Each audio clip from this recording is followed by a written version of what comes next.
literatura do Interconsul. Conosco agora o professor Demétrio de Azeredo Soster. Tudo bem, professor? Tudo bem. Um prazer estar aqui com vocês, Andréia. Prazer é nosso recebê-lo. Para iniciar, vamos falar um pouquinho sobre o Intercom, a participação, então, dos alunos da universidade aqui no Intercom, como que é?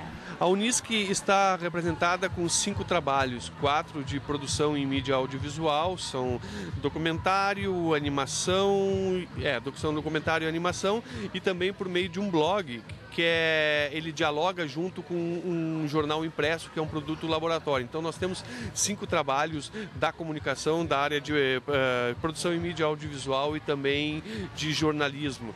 E está sendo bem legal, porque mais do que para nós professores ver o reconhecimento do trabalho dos alunos, é eles terem a possibilidade de dar um pouco mais de amplitude ao seu trabalho, qual seja, sim, fazer é bom, sim, realizar é bom, mas também é bom, já que estamos falando de jornalismo, de comunicação, colocar à prova este fazer que nós achamos tão bom e sentir a recepção de quem julga, de quem assiste, de quem interage. Então, nesse sentido, está muito positivo, sem dúvida alguma, o encontro. Com certeza, é o ambiente da comunicação, né? Com certeza absoluta. Professor, aqui está com o livro Metamorfoses Jornalísticas 2. Teve um.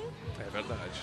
E aí, como que foi um e essa continuação aqui? O um chama-se Metamorfoses Jornalísticas, a reconfiguração, formas, processos e sistemas. Qual é a ideia? Foi organizado por mim e pelas professoras Ângela Felipe e Fabiana Piscinin da Unisc, onde nós lecionamos.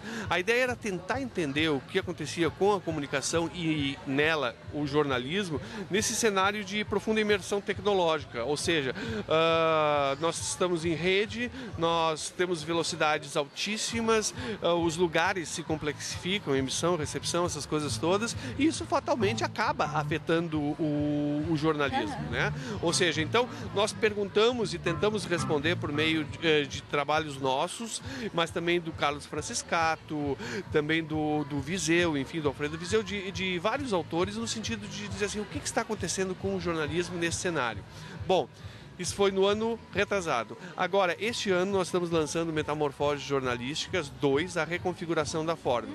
Agora é um olhar mais aplicado, André. Em que sentido? Nós queremos entender o que acontece com a televisão, mas também com o jornal impresso, mas também com o rádio, mas também com a web no que ela tem de jornalístico, por exemplo, sites, blogs, portais jornalísticos, mas também com os documentários. Enfim, o que se transforma, o que surge no cenário jornalístico comunicacional dentro dessa lógica de profunda imersão tecnológica.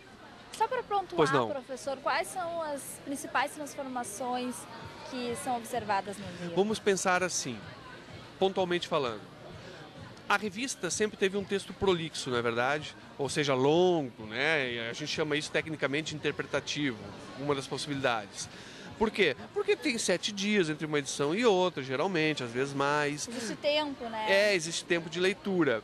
Bueno, se nós pegarmos a Zero Hora aqui perto, ou mesmo outros jornais, ou a Piauí, se bem que a Piauí é uma revista, vamos ficar com a Zero Hora.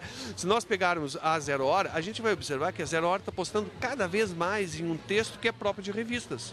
Ou seja, em um texto longo, né, elaborado, um texto que é antes literário do que jornalístico, que não está muito interessado naquela ideia do lead, o que, quem, quando, onde, como e porquê. E aí a gente se pergunta, o que está acontecendo? Será que é só uma questão de estilo? Por outro lado, a gente aí sim pega a Piauí e olha, por que a Piauí é tão diferente da Veja, por exemplo? Né? É uma revista que tem matérias que duram aí longas 8, 9 páginas. Isso é um anacronismo para quem olhar apressadamente. Na verdade, no caso de Zero Hora, nós temos uma reconfiguração da forma. Ou seja, o jornal, ele pega uma receita que é própria da revista, não para vender mais necessariamente, mas para estabelecer uma identidade num cenário extremamente pulverizado, onde ele disputa com a rádio, com a televisão, enfim, com todos os outros dispositivos.